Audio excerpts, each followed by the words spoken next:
కర్నూలు జిల్లాలో అగ్రిగోల్డ్ ఏజెంట్ ఆత్మహత్య చేసుకున్నాడు. గోసుపాడు మండలం యాలూరు గ్రామానికి చెందిన వెంకట ప్రసాద్ నంద్యాలలోని ఈశ్వరస్వామి దేవస్థానం వెనుక పురుగుల మందు తాగి ప్రాణాలు తీసుకున్నాడు. నంద్యాలకు వెళ్లిన వెంకట ప్రసాద్ ఎంతకు తిరిగి రాకపోవడంతో కుటుంబ సభ్యులు పోలీసులకు ఫిర్యాదు చేశారు. ఈ క్రమంలో కేసు నమోదు చేసుకున్న పోలీసులు దర్యాప్తు చేపట్టగా దేవాలయంలో శవమై తేలాడు.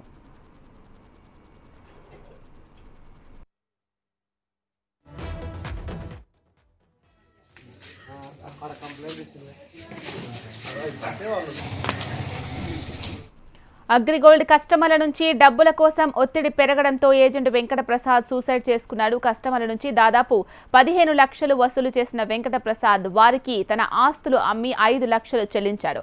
మిగతా డబ్బుల కోసం అగ్రిగోల్డ్ కస్టమర్లు ఒత్తిడి చేస్తుండటంతో చివరికి ప్రాణాలు తీసుకున్నాడు.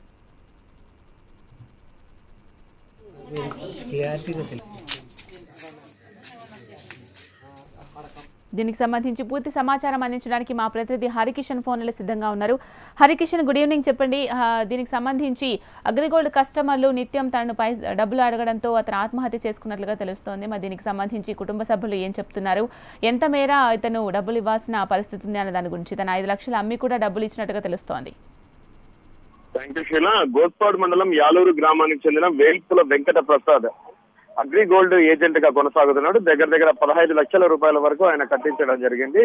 అయితే అప్పుడు వస్తుంది ఇప్పుడు వస్తుంది అని చెప్పేసి ఇటు ప్రభుత్వం కానీ అటు మిగిలిన వాళ్ళు చెప్పడంతో వస్తుంది అని చెప్పేసి తాను ఎవరి దగ్గర అయితే డబ్బులు తీసుకొని కట్టించారో వారికి సమాధానం చెప్పుకోలేక చాలా సతమతం అయ్యేవాడని చెప్పేసి ఇంట్లో వాళ్ళు చెప్తున్నారు. ఇదే నేపథ్యంలో ఒత్తిడి ఎక్కువ కావడంతో నిన్న ఇంట్లో నుంచి బయటికి రావడం, నంద్యాల అంటే గోస్పాడు మండలం వీళ్ళది యాలూరు గ్రామం, అలాగే నంద్యాలకు వచ్చి నంద్యాల దగ్గర ఉన్నటువంటి ప్రథమానందీశ్వర స్వామి దేవస్థానం వద్ద పురుగుల మందు సేవించి ఆత్మహత్యకు పాల్పడ్డాడు. అయితే ఉదయం వెళ్లిన వ్యక్తి తిరిగి ఇంటికి రాకపోవడం, అది కూడా తీవ్ర ఒత్తిడితో ఉండడం, మనస్తాపం చెందడంతో అనుమానం వచ్చినటువంటి కుటుంబ సభ్యులు పోలీసులకు సమాచారం అందించారు. అయితే ప్రథమానందికి సంబంధించి అక్కడ ఒక వ్యక్తి పురుగుల మందు తాగి పడిపోయాడని పోలీసులకు సమాచారం రావడంతో అతన్ని ఆసుపత్రికి తరలించే ప్రయత్నం చేయడంతో అప్పటికే మరణించారని చెప్పేసి వైద్యులు కూడా ధృవీకరించారు. అయితే ఇతను వెంకట ప్రసాద్ గా గుర్తించి వారి బంధువులకు కూడా సమాచారం అందించారు.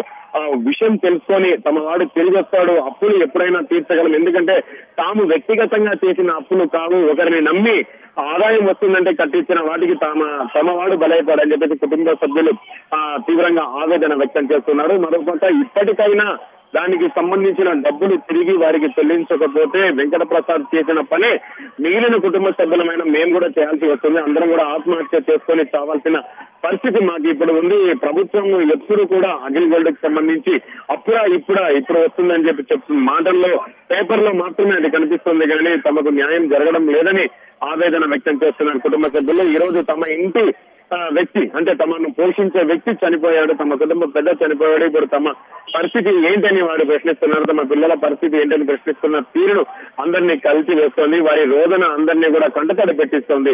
ఎందుకంటే 10 రూపాయలు సంపాదించి బాగుపడతామని చెప్పి చేసిన ప్రయత్నంలో చివరికి కుటుంబ సభ్యులతో లేకుండా తిరిగి రాని లోకాలకు వెళ్లిన వ్యక్తిని చూసి ఊరంతా కూడా చాలా ఆందోళన చెందుతున్న పరిస్థితి. అయితే ఈ ఒక్కటితోనే పోకుండా మిగిలిన వారైనా కూడా కాస్త బయటపడే విధంగా, ఒత్తిడిని తట్టుకునే విధంగా త్వరగా అగ్రిగోల్డ్ ఆస్తులకు సంబంధించినటువంటి అప్పులు కట్టేసి ఎవరి వాళ్ళకి చెల్లిస్తే ఇటువంటి ప్రాబ్లం ఉండదు అని చెప్పి ఇటు గ్రామస్తులు కానీ వారందరూ చెప్తున్నారు. కుటుంబ సభ్యులు మాత్రం వారి రోదనలతో ఇటు ఆసుపత్రి ప్రాంగణం ఊర్లో అంతా కూడా విషాద ఛాయలు అలుముకున్నాయి.